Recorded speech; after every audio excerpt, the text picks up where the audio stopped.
Hello, on behalf of Career Services and Student Success at Georgian College, I am so excited to be sharing with you today about job searching and the hidden job market. My name is Sean Elliott. I have been one of the career consultants with Georgian's Career Success in the last couple of years, and I've been with Georgian for a little over 15 years, working in a variety of areas within the co-op field, within admissions, student recruitment, working in the employment centers. And before coming to Georgian, I have also worked in employer recruitment work, so I can bring the perspective of different employers, as well as I teach in a post-grad program in career development for professionals entering that field. So I bring some of those insights with you, but one of the things I wanted to mention that Georgian's Career Success and our career services, we actually serve all students in all programs. We actually right now have over 140 programs. We serve all 7 campus locations, and so we are here to assist you in achieving that success both while you're in your program as well as when you graduate. And I'll talk a little bit more about that before we finish our time together today.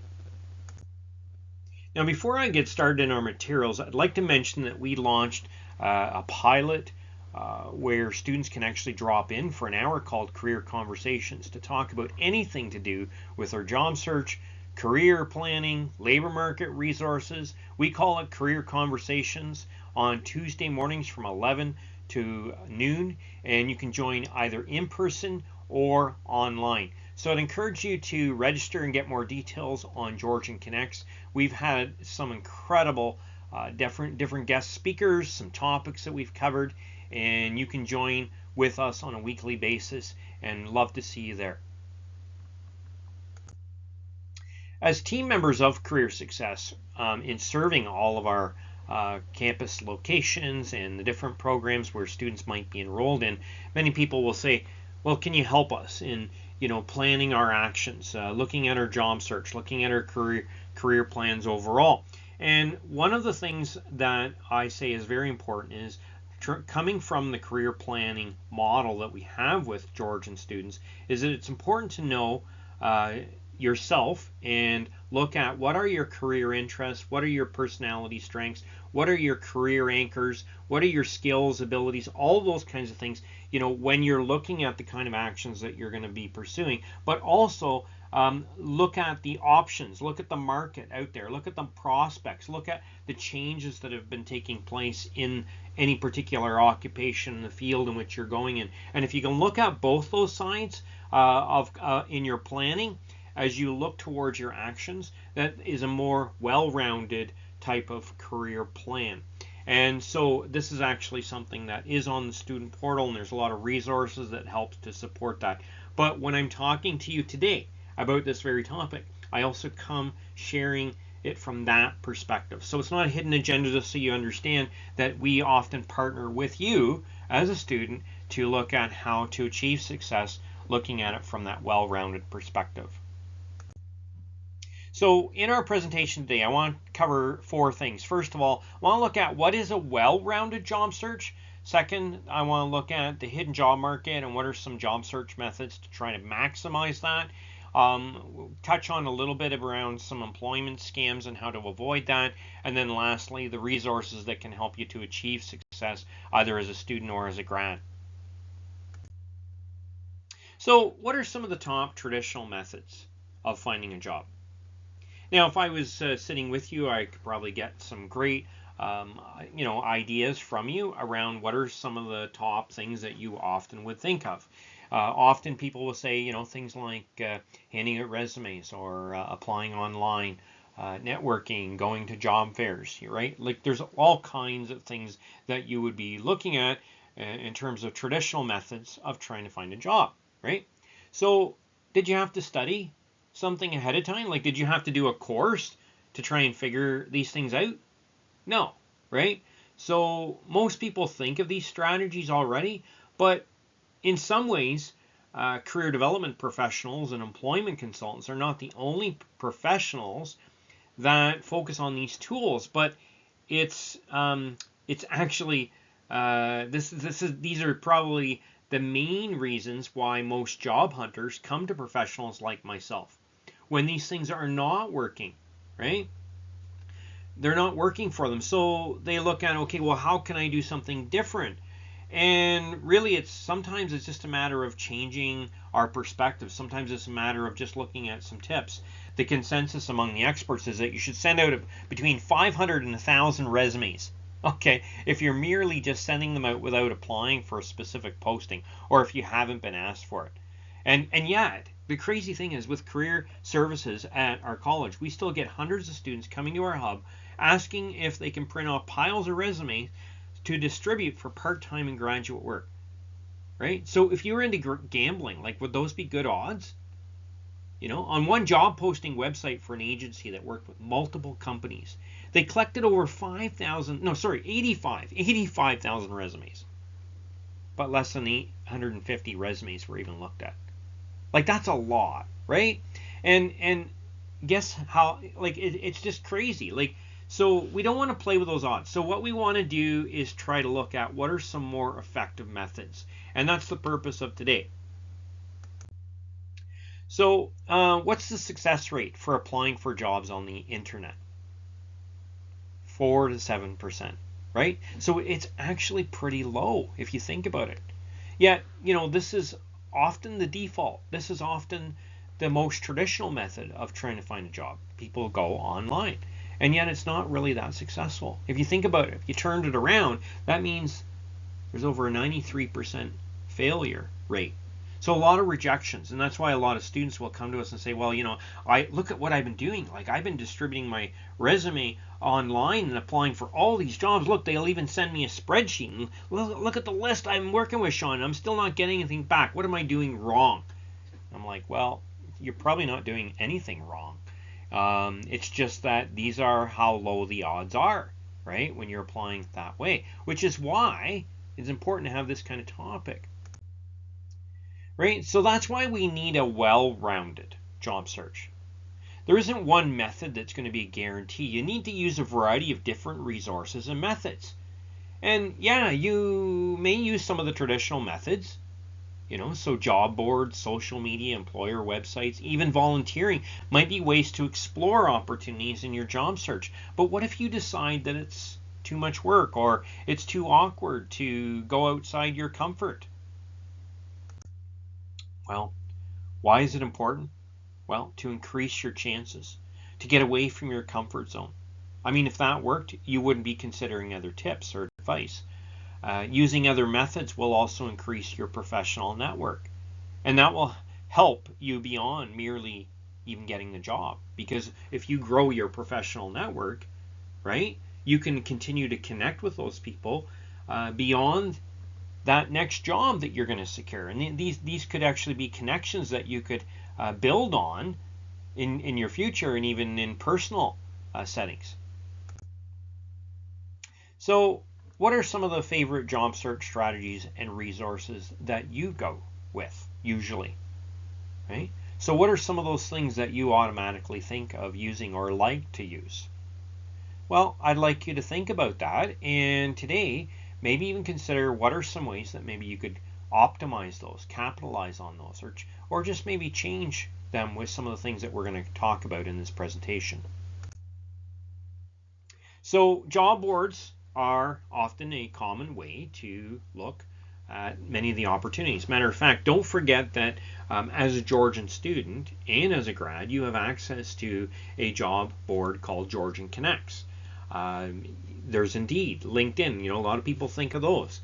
Other ones that may not be quite as common is Glassdoor or workinsimcoecounty.ca, right? Work6, Workopolis. Job Bank, now that Job Bank refers to the government job bank that we will talk about here in a little bit, because it's more than just looking at jobs itself. Now here's some interesting stats of job hunting success using traditional methods. So using the internet job posting sites to apply and posting your resume to employers, you see there, it's only 4 to 7% of those will get even just an interview. Now, going to private employment agencies or search firms, well, you can increase your rates by anywhere between 5 to 28%. And now these are staffing and recruitment agencies, and still 4 times more effective than sending your resume to employers. And so in some cases, you may actually have to register with these organizations. Answering ads in professional trade journals. You can increase your chances by 7%. Now, even some of these are for members only. Fifth, job search support groups like our career conversations. I mean, you can increase your chances by 10%. And it can also be valuable in providing emotional support, mental health support, encouragement, right, as you're thinking about where to go. Number 6, going to government employment services. Well, that can increase your chances by 14%. 7, going to places where employers pick up workers. 22%. You can increase your chances by 22%. Now, these could be things like union halls, but the stats don't indicate how long it can take. Only 6.5% of workers belong to a kind of union or association. Temp day workers still get picked up for day jobs that can fill a gap as well. Number 8, participating in the gig or freelance economy. Well, we're really not sure, right, what the rates are, because it's really hard. It's not, the stats are not kept with one particular organizations, but these could be anything like using your home for Airbnb, or your car with Uber, or your driveway with JustPark.com, or other things like dog care or Etsy, things like that. So, we're seeing this more and more, and it fills an interesting gap for a lot of people as they're pursuing their careers. Number 9, asking for job leads, 33%. So you can increase your job search opportunities by building on connections with your family, your friends, your former workers and colleagues. And so you can see here that it's 5 times better chances than merely sending your resume to employers. Okay? And then 10, knocking on the doors of prospective employers that are within your field. You can increase your chances by 47%. That's 7 times more effective than merely sending your resume, but it requires a lot more courage and professional presentation. So here's a question. How long do most employers take to review a resume and a cover letter to determine who they will invite for an interview? Put yourself in that position. Let's say you need to hire someone, right? And you've got to go through a pile of resumes, and you've got to figure out who you're going to have come in for an interview. Now, you can't have everyone come in. You've got to narrow it down to a few number of candidates, right? How long would you take to review resumes? If you've done your resume and you're thinking, okay, well, how should I phrase this, or how should I format? You've put a lot of time and energy. How long do you think most employers are going to take to review your resume? Some people have thought, oh, well, they're going to take, maybe a couple of days, or they might take half an hour to review that. Or maybe they might even take, 10 minutes to look at that. Well, actually, the stats indicate that less than 6 to 8 seconds are taken for an employer, on the most part, to review a resume when they're trying to decide who they're going to interview. So very short amount of time. So how we design our resume and how we get that message to the right person really does matter. Do you know what kind of method will get you the highest level of success? Well, according to the 2020 edition of What Color is Your Parachute, this is a job hunting manual. You can actually get a copy of this at Georgian's library. But actually, according to that, using a non-traditional method of job hunting will result in success 86% of the time. That's 12 times the effectiveness of posting your resume with employers. And that is the perspective we're introducing in the second portion of this presentation when we talk about accessing the hidden job market. And in the meantime, let's look at the foundational aspects of job hunting so that you can ensure that you're using a well-rounded job search first. So, I talked about the government's job bank, which is jobbank.gc for the Government of Canada, .ca, right? So when you go on there, yes, a lot of people go on there to look for jobs and to see what's available.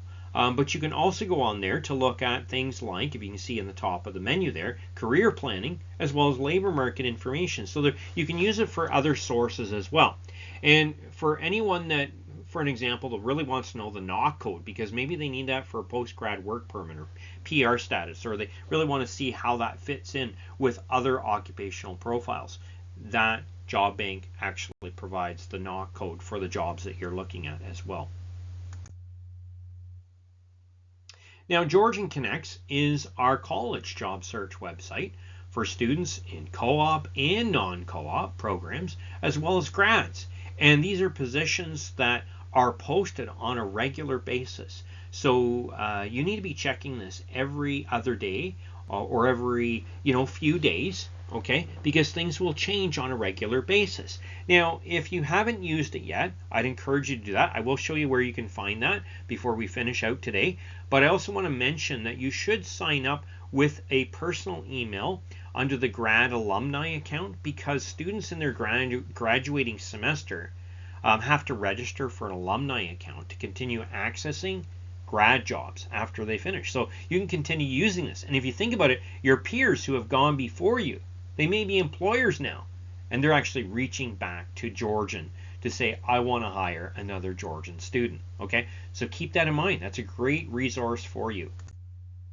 Now, here's some tips on using job boards. Now, you won't be able to go on every day or every other day, likely, because it's a job getting a job. There's a lot of things you have to keep in mind. So using filters can actually help save you some time to optimize your job search criteria. So you can actually filter by distance, location, salary, the job type, the location. You can use keywords, and you can set up those alerts so it can actually tell you when a specific job comes up that you're interested in using those filter criteria. So it can actually save you a lot of time, and then you can just review them in your emails.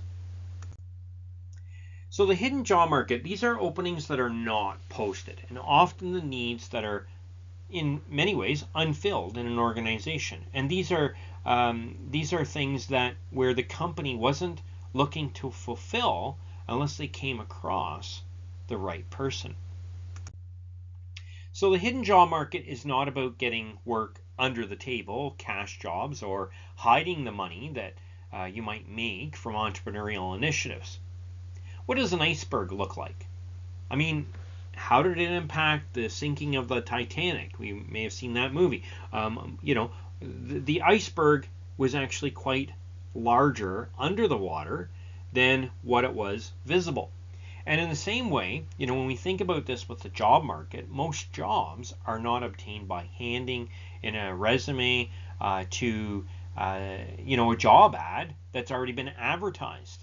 Like, consider the iceberg. Most of them only display a small percentage above the water, or what can be seen, right? So most of the jobs are secured through what cannot be seen, with things that are not advertised.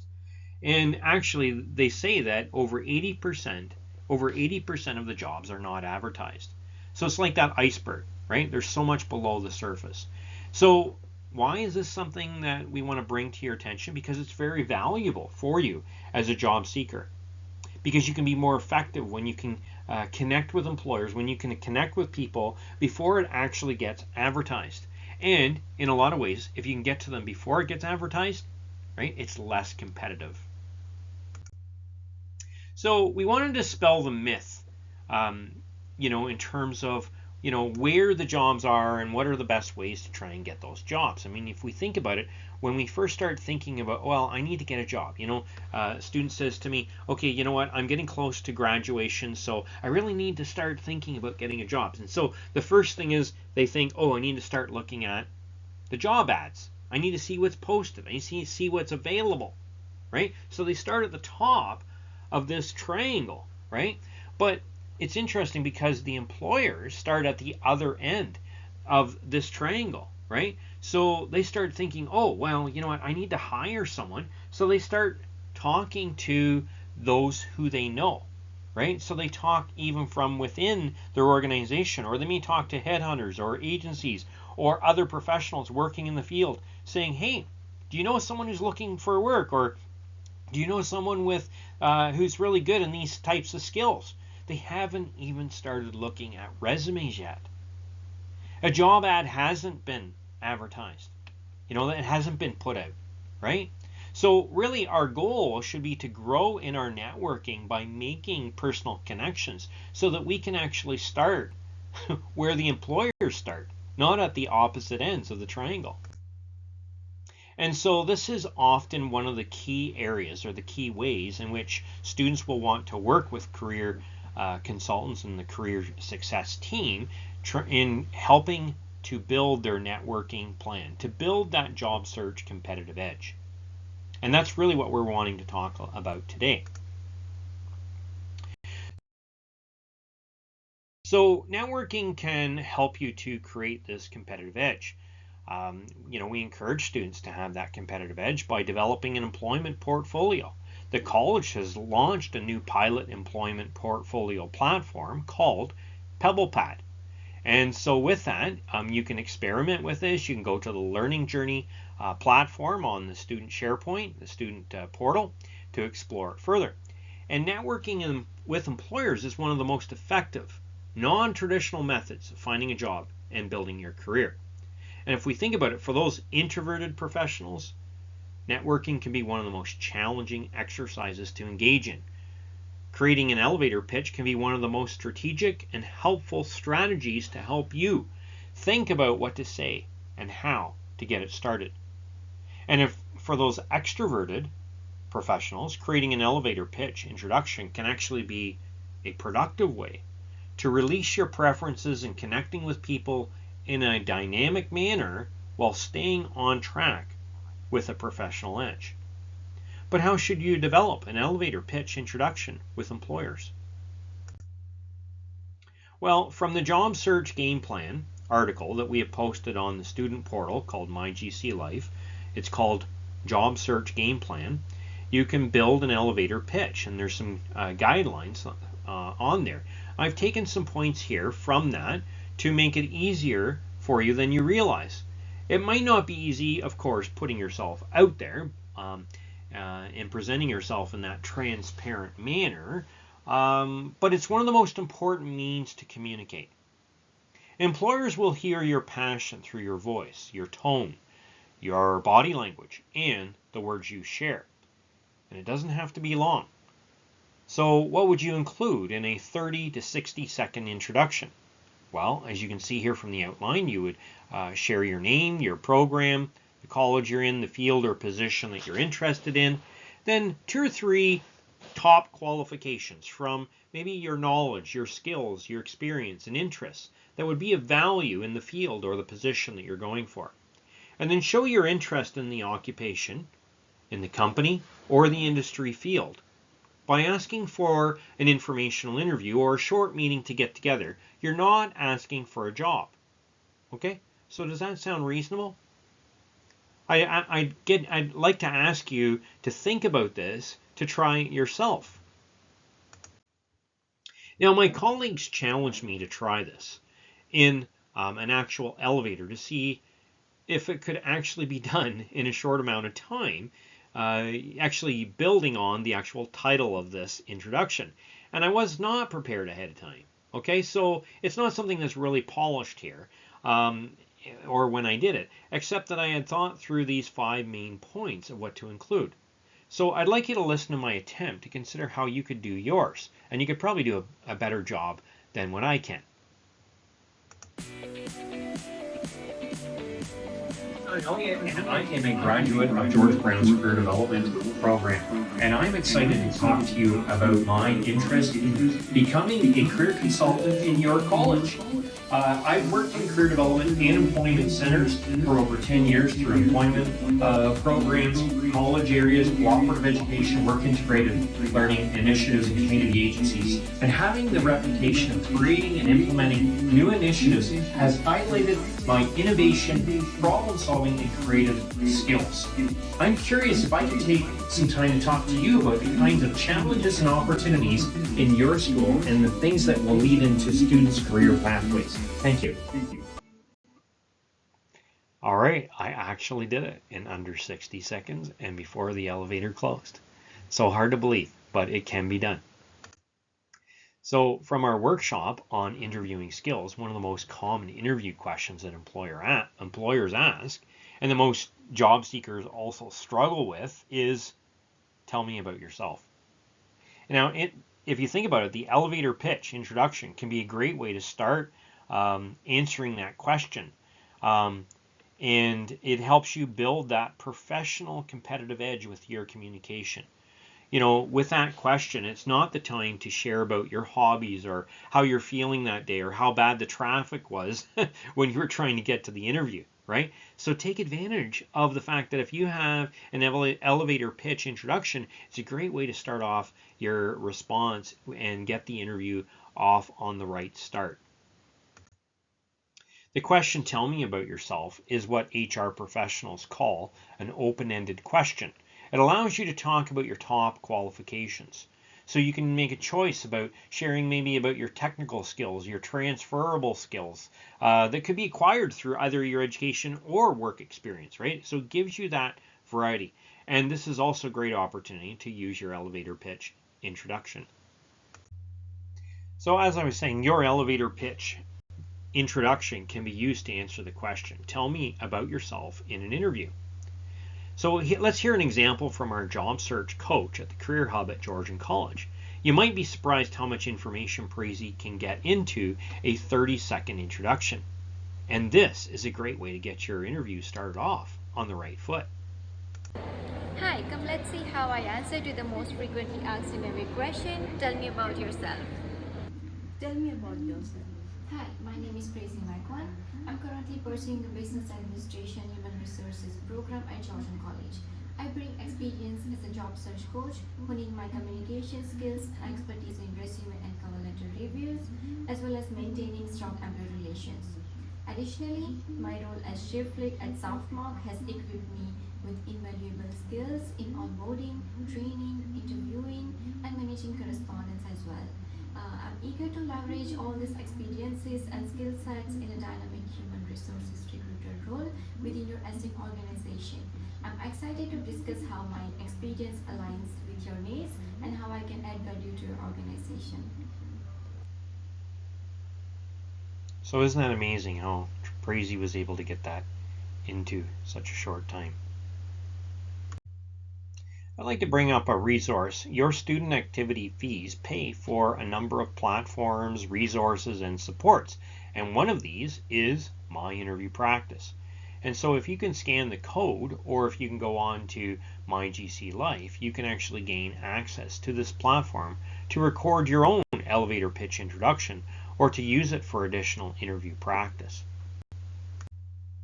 Go to Georgian's exclusive website access at myinterviewpractice.com/organization/Georgian-college, or you can enter using the student portal on My GC Life's page for career and co-op resources. And keep in mind that the program will actually use your computer's camera or your device's camera to help you prepare. You will need to use Google Chrome or Mozilla Firefox in order to access the system. Simulate an interview with a general approach using a job-specific job posting or a custom-built interview. The updated AI feature is utilized in the interview by job position version of the platform. And you can also use the custom-built interview where maybe someone like a professor or perhaps a career coach or a colleague could actually assign you to an interview. There is one module listed on Georgian's account called Tell Me About Yourself that you can use to practice your elevator pitch introduction. It's a great opportunity for you to see how can you actually get this done in less than 1 minute. I hope this has provided some great guidance for you in how to navigate My Interview Practice. You can get there by scanning the code or by going on to My GC Life to gain access to this platform. So if you want to access a recording of the instructions, please visit the workshop recordings on the student portal My GC Life under the career job search resources, or you can use the YouTube link on the screen. To access this information, you will need to use the proper web browser.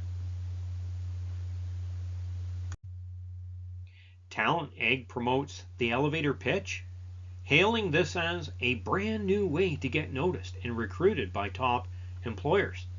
Now it's interesting because once you set up a profile on their platform, you can record an elevator pitch video introduction to get recognized by employers that are looking for top candidates. So accessing the hidden job market, how do you do that, right? So I often say to students that really want to optimize this approach is to have a plan, have a goal to try to connect with 3 to 5 professionals on a weekly basis. So you have 10 to 15 minutes, for each of these kinds of meetings. And you're going to connect with them to ask them some key questions about how did they get into the role, maybe some challenges and opportunities that they see in the field, those kinds of questions, right? And then what you're going to do is try and build that network with them. Well, how do you find out these people in what we call the hidden job market? Well, maybe by going, yes, onto employer websites, maybe by looking at news articles, maybe by your social media accounts or your own network, right, of people that you know, maybe using LinkedIn. Networking can build more networking, right? By conducting these short meetings, which we call informational interviews, it gives you a chance to ask them, do you know someone? Could you recommend me to someone, right, who could help me out? Also by volunteering with different clubs and associations and causes in the community can be a great way where you can access the hidden job market. So, when we think about employer websites and news articles, really, this is about going straight to the source of the places where you want to go. I mean, some job opportunities, yes, are posted exclusively on their website, right? And so sometimes by checking that out, it can be a great way for you to stay, yes, on top of those jobs. By going to their sites, it gives you the opportunity to learn more about the company than just the jobs and to obtain the right kind of contact information to reach out to individuals in an organization. But pay attention to what the news articles are saying. Maybe there's a new contract that's just come up. Maybe they're pursuing business in a new direction, right? Like this could be an opportunity for you to actually fulfill these kind of needs. Now, social media should allow us to market our own skills and our abilities while building our professional network. So many times when I will post things on my different sites, I am talking about different things that I may stand for, the values that I feel are important, or the events that I'm excited about, right? And so companies will see that. And, companies will often post things on social media, even jobs, right, before they advertise anywhere else. And so you can follow different companies that you're interested in working for, and you can stay up to date. And you can leverage your social media accounts to show your creativity and to really market your own personal brand. Personal branding and online profiles are really an effective way to help you to stand out to employers. And so there's, an important thing that you can do in making those connections using your personal brand. But you need to include a professional photo of yourself. You need to have something that captivates people. Not only your picture, but your bio that can showcase your interests, your skills, your experience, your accomplishments, your achievements. And you want to post your own content, right? And how you engage with other people, right? Like that's how you personalize that for yourself. Yes, you need to be professional, because keep in mind that this could be viewed by any employer down the road. And then you want to link your professional social media accounts, maybe even in the contact header of your resume. LinkedIn, of course, is a very common way to have an online profile, and it gives you the opportunity to build that professional network and even let people know that you are actually looking for work. You can search for jobs on their own job board. You can follow companies and alerts on new postings, and you can message individuals that you're interested in connecting with. Now, I encourage people, don't use it as a way of building that relationship, but to strengthen the connections and the information that you need. Use your personal network. Like, think about all the different friends and family that you can talk to even let them know that you're looking for work. You never know who might have a connection, even in your extended network, for a specific job lead. So your professional network is really important. And so you want to build those connections with individuals in your industry to enhance your success, but it can go beyond just getting a job. It can help you in so many different ways. So who's included in this professional network? Well, it could be your professors. It could be your peers. It could be coordinators of different volunteer organizations or clubs that you're a part of. It could be past or current employers. Maybe you're looking for something else now as you're preparing for graduation, right? You could talk to someone you're working with part-time and say, hey, you know, I'm wanting to move into this sometime down the road. Do you know anyone, right? It could be professionals that you meet through different networking events. But don't be afraid to reach out to those in your professional network and ask them, can I get your advice? I'd like to grow in my learning and understanding and the information that I need, and to grow in my contacts, right? Like, people like to help and to be part of your success. So we talked about the importance of the networking and how you could go about doing that. But you know, think about all the different ways that you can network. Maybe it's through different job fairs or workshops or conferences, or through volunteering, joining a club, engaging in different issues and topics and events online through social media and online conversations. And then, as I was saying, to conduct those short, what we call informational interviews. Those informational interviews are really about having a conversation, okay, with someone who works in a position or a company that interests you. Now, the professional may not know that it's called an informational interview. So really all you're wanting to do is just say, look, I want to make a connection with you, right? I want to grow in what I can learn and understand. You want to obtain information and advice. It's not a job interview, right? You can obtain helpful career advice and feedback, maybe on your resume, or how to make connections with other people. So here's some tips around informational interviews. Make a list of the questions that you want to ask. Identify who it is that you want to speak with. Make contact and arrange to connect with them, maybe face-to-face or online, or by telephone. You know, prepare a script to introduce yourself, including that elevator pitch introduction. And then you want to explain the purpose of your call and what you're hoping to get their help with, maybe to get their advice on the labor market trends and maybe some feedback on your resume, right? You want to respect the person's time, right? So if you say you're going to take 10 or 15 minutes, make sure you stick to that. Keep to your agreed time. And then ask for referrals, right? Like, they might recommend someone else that you could talk to. And if so, right, they'll give you that contact, and then you can use their name in their introduction, and then give your own contact information back to them, either through an actual physical card or a digital card. And then always follow up with a thank you letter and document those notes in some kind of log that you can keep track of things for yourself. Volunteering can be a great way to give back to the community and also take initiative in the values and the areas that are important to you, and it can also give you relevant skills to do a particular job. It can enhance your job search, and it can be a great way to network and meet new people. So keep a list of those that you meet in some of your volunteer work, including staff, clients, other volunteers. You never know who might help you and how. Create an actual strategy. Create a game plan. So to achieve the job that you want, you have to take action. And to take action, you've got to have a plan. Okay? And you want it to be manageable steps that can add structure and a sense of achievement as you work towards your goal. So you want to set goals for yourself. Like, for an example, the number of companies that I will research each week, or the number of organizations that I will contact each week. Or I often say to students, like, what are the number of professionals that you want to connect with on a regular basis? And then document that progress in some kind of log.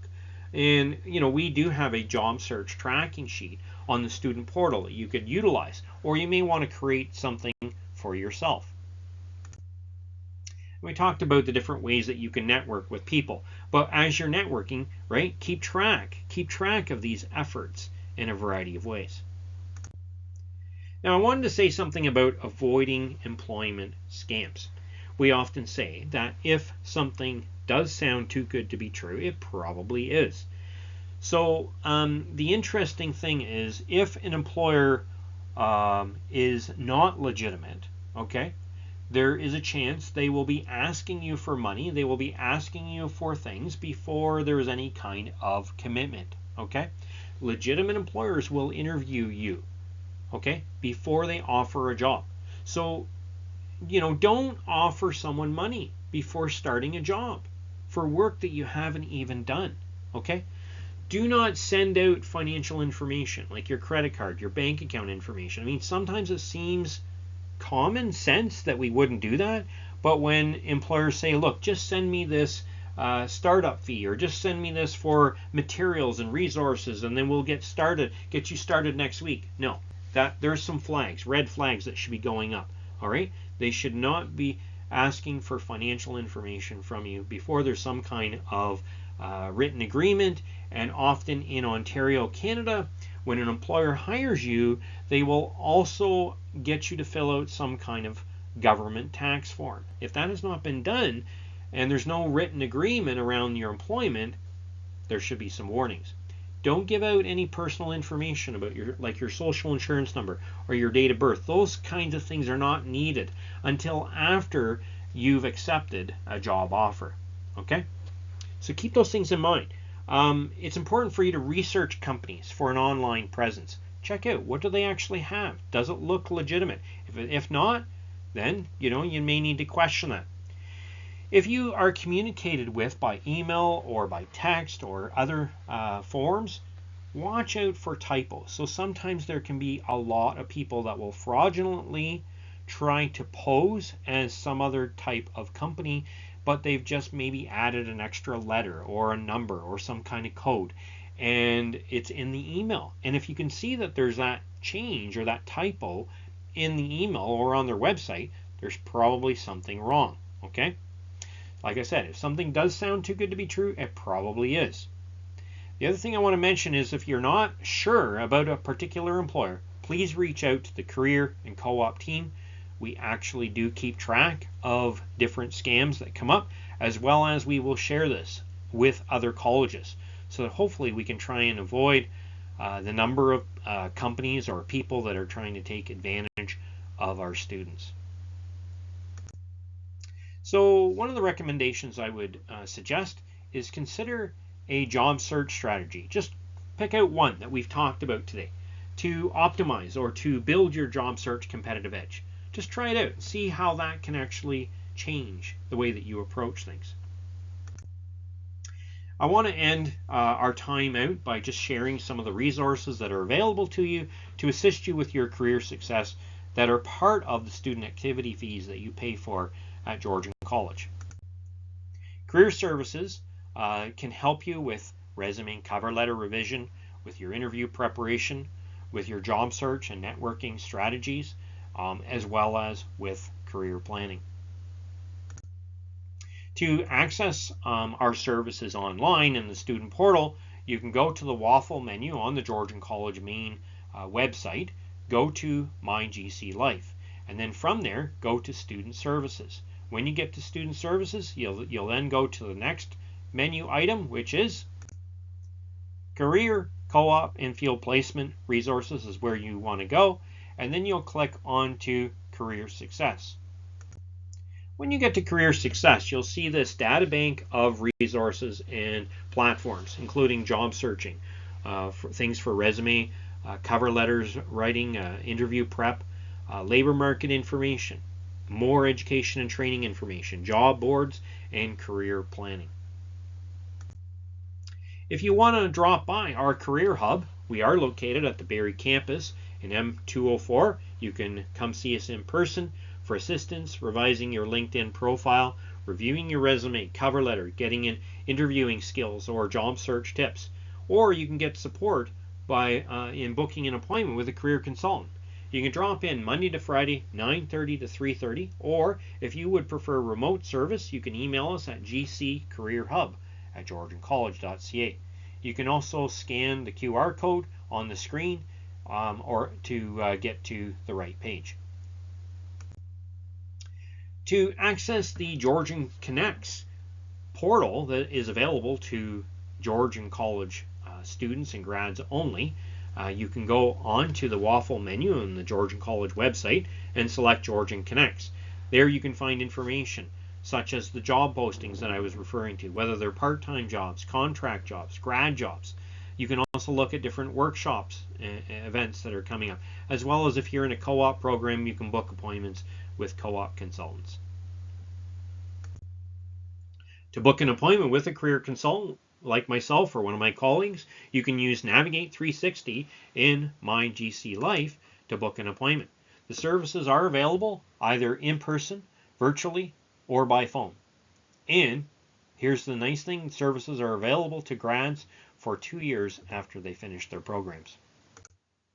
Follow us on social media for tips, events, and more. And so every week our team will post different ideas and events that are coming up, and you'd like to stay on top of those things to get some great encouragement on a regular basis.